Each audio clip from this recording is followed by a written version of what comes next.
तो आइए आप सबके बीच में एक अवधी नाच के दे रहे हैं मनीषा और शिवानी जी के साथ में। आप सबको अगर अच्छा लगे तो प्यार से कमेंट करके बताइएगा, चैनल का सपोर्ट कीजिएगा।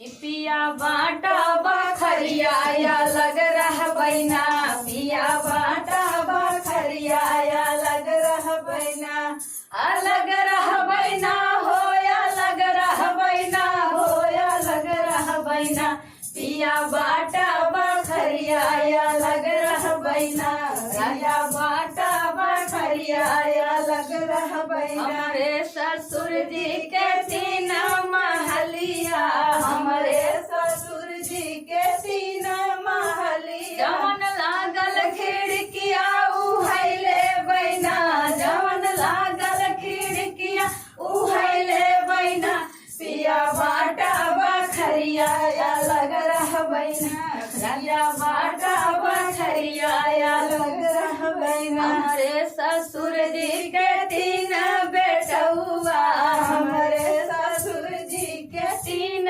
बेटुआ, ओ जवन करई नौकरिया उहैले बैना, जवन करई नौकरिया उहैले बैना, पिया बाटा बखरिया या लग रहा बैना, राजा बाटा बखरिया या लग रहा बैना। हमारे ससुर जी के तीन बिटियावा, हमारे ससुर जी के तीन बिटियावा, जवन भइल बियाहवा उहैले बैना, जवन भइल बियाहवा उहैले बैना, पिया बाटा बखरिया या लग रहा बैना, राजा बाटा बखरिया या लग रहा बैना।